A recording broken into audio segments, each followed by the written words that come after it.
SS Orang मैदान, मौत का पैगाम। एक ऐसी कहानी जिसमें सिर्फ लाशें थी। कल्पना करो कि समुद्र के बीच एक जहाज है जिसमें ना कोई आवाज है और ना ही कोई हलचल, सिर्फ खामोशी। और जब रेस्क्यू टीम उस जहाज के अंदर गई तो जो उन्होंने देखा उसके डर से उनके होश उड़ गए। पूरी क्रू मरी पड़ी थी, लेकिन किसी पर कोई जख्म नहीं था, ना कोई गोली लगी थी और ना कोई चीज टूटी थी। आंखें फटी हुई, दांत बाहर। ये कोई फिल्म या ड्रामा स्टोरी नहीं, बल्कि ये एक रियल जहाज की रियल कहानी है। और आज तक कोई नहीं जानता कि उस जहाज पर आखिर हुआ क्या था।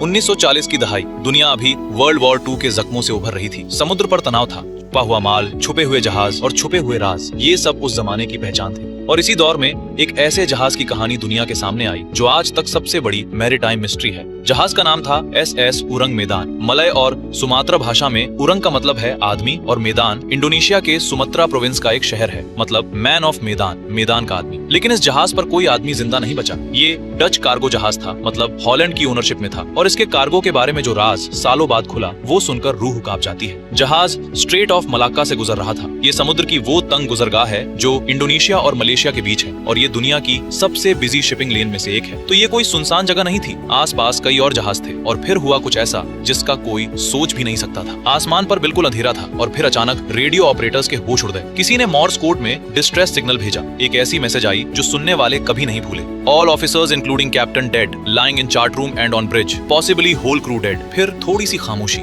और फिर आखिरी शब्द आए, आई डाई। बस फिर उसके बाद सिर्फ खामोशी। ये डिस्ट्रेस कॉल सुनते ही नजदीकी अमेरिकन जहाज SS सिल्वर स्टार ने अपना रुख उरंग मैदान की तरफ मोड़ लिया। कैप्टन ने अपने क्रू को बताया कि किसी ने मदद मांगी है, इसलिए हम उनकी मदद के लिए वहां जाएंगे। लेकिन किसी को कोई अंदाजा नहीं था कि वे किस दुनिया में कदम रखने वाले हैं। जब सिल्वर स्टार उरंग मैदान के पास पहुंचा तो पहली नजर में ही कुछ गलत लगा। जहाज ड्रिफ्ट कर रहा था, मतलब खुद से नहीं चल रहा था, बल्कि सिर्फ लहरों के साथ बह रहा था। कोई आवाज या सिग्नल नहीं था। सिल्वर स्टार के क्रू मेंबर्स ने अपनी नाव नीचे उतारी। एक छोटी टीम को भेजा गया कि जाए और देखे क्या हुआ है। जब वे लोग उरंग मैदान पर चढ़ने लगे तो उन्हें एक अजीब सी बदबू महसूस हुई, कुछ ऐसा जो उन्होंने पहले कभी नहीं सूंघा था। और फिर उन्होंने देखा डेक पर लाशें बिछी पड़ी थी, एक के बाद एक। सब के सब कैप्टन, ऑफिसर्स, क्रू मेंबर्स की लाशें थी, लेकिन किसी पर एक भी जख्म नहीं था। न कोई गोली, न कोई चीरा, न कोई चोट का निशान, जैसे वे सब अचानक मर गए। लेकिन सबसे ज्यादा खौफ की बात ये थी कि हर इंसान की आंखें खुली थी, दांत बाहर थे और चेहरा आसमान की तरफ था, जैसे कोई आखिरी लम्हे में कुछ आसमान पर देख रहा हो, कुछ ऐसा जो किसी इंसान को नहीं देखना चाहिए। इसके बाद रेस्क्यू टीम के एक एक मेंबर ने लिखा, उनके चेहरों पर ऐसा खौफ था जैसे उन्होंने मौत से पहले शैतान को देखा।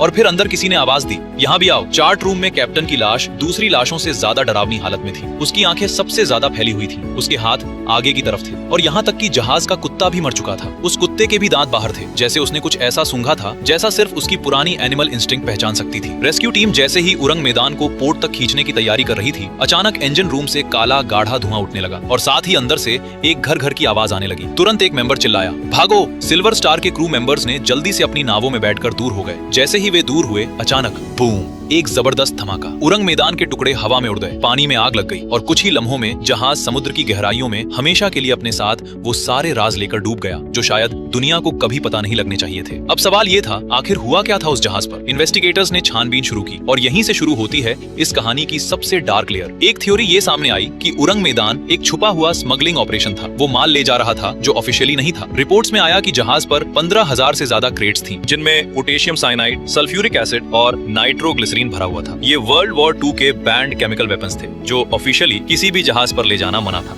थ्योरी ये है कि समुद्र की नमी, गर्मी और प्रेशर से सल्फ्यूरिक एसिड के कंटेनर से गैस उठनी शुरू हुई। फिर ये गैस कार्बन मोनोऑक्साइड और फॉजीन गैस का कॉम्बिनेशन हुआ, जिससे ये बेहोशी आई। मतलब आदमी सांस लेता रहा और उसे पता भी नहीं चला कि वो मर रहा है। हर एक क्रू मेंबर इसी गैस से घुट घुट कर मरा और उनके चेहरों पर जो एक्सप्रेशन था वो इसी गैस से होने वाली मौत की वजह से था। और फिर जब सिल्वर स्टार ने जहाज को टच किया तो वाइब्रेशन से लीकिंग केमिकल्स एक दूसरे से रिएक्ट कर गए और धमाका हो गया। एक स्टोरी और है जो शायद सबसे ज्यादा डरावनी। कुछ समय बाद मार्शल आइलैंड्स के एक मिशनरी को समुद्र में एक नाव मिली। नाव पर 7 लाशें थी और एक जिंदा लेकिन बहुत कमजोर आदमी था। उसका नाम था जेरी रैबिट। जेरी ने मिशनरी को बताया कि वो उरंग मैदान पर था। उसने बताया कि शंघाई से जहाज पर 15,000 क्रेट्स चढ़ाए गए थे। वे क्रेट्स किसी ने नहीं खोली थी और सिर्फ कैप्टन जानता था कि अंदर क्या है। जब क्रू मेंबर्स को पेट दर्द होने लगा तो एक के बाद एक लोग गिरने लगे। तब जेरी ने तय किया कि वो जाना चाहता है। उसने 6 लोगों के साथ मिली नाव चुरा ली और रात के अंधेरे में जहाज से दूर हो गया। लेकिन तब तक वो मार्शल आइलैंड्स पहुंच चुका था और उसके साथ वे सारी लाशें थी। और फिर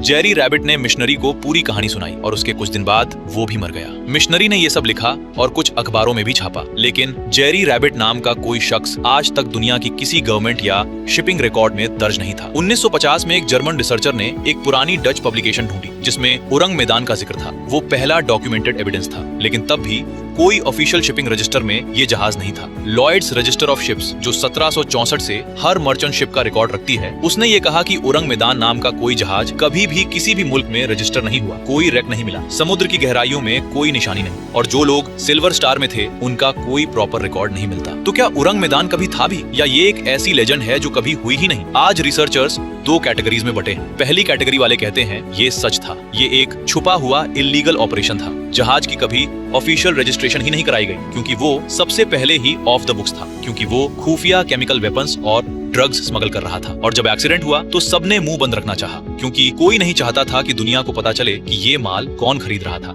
दूसरी कैटेगरी कहती है ये एक मैन्युफैक्चर्ड लेजेंड है। अलग अलग अखबारों ने अलग अलग समय में ये कहानी छापी, अलग अलग डिटेल्स के साथ। पहले 1940 में ब्रिटेन में, फिर 1948 में अमेरिका में। एक ही कहानी में इतना फर्क क्यों? डेट्स अलग, लोकेशंस अलग, नेम्स अलग। रिसर्चर माइकल ईस्ट ने लिखा, no shipping record exists, nobody came forward, the dates are inconsistent, the locations keep changing. लेकिन फिर एक थर्ड पॉसिबिलिटी भी है और ये सबसे डार्क है। क्या हो अगर उरंग मैदान रियल था और सरकारों ने जानबूझकर इसके वजूद को मिटा दिया, क्योंकि जो माल वो ले जा रहा था वो किसी सरकार का था। केमिकल वेपन्स जो ऑफिशियली नहीं थे। वर्ल्ड वॉर 2 के बाद कई ऐसी चीजें थीं जो दुनिया तक पहुंचने से पहले ही ऑफिशियली गुम हो गई थी। आज 2026 में भी स्ट्रेट ऑफ मलक्का में कोई उरंग मैदान नहीं मिला, न उसका कोई रजिस्टर्ड कैप्टन, न कोई वेरीफाइड क्रू मेंबर और न कोई ऑफिशियल रिपोर्ट, सिर्फ एक डिस्ट्रेस मैसेज और एक धमाका। लेकिन जब भी कोई डाइवर या research team straight of Malacca में जाती है, वो अपने अंदर एक डर लेकर जाती है, क्योंकि ये वाटर्स उन सीक्रेट्स को छुपाते हैं जो शायद कभी बाहर आने के लिए नहीं है। क्या उरंग मैदान एक रियल जहाज था? हाँ। क्या उसकी क्रू सच में किसी अजीब चीज से मरी? हाँ। गैस या कुछ और? क्या दुनिया कभी सच्चाई जानेगी? नहीं, क्योंकि जहाज के साथ वो सारे राज एक ऐसी गहराई में डूब गए जहां कोई नहीं पहुंच सकता। ये था SS उरंग मैदान, वो जहाज जिस पर सबकी आंखें खुली रह गईं।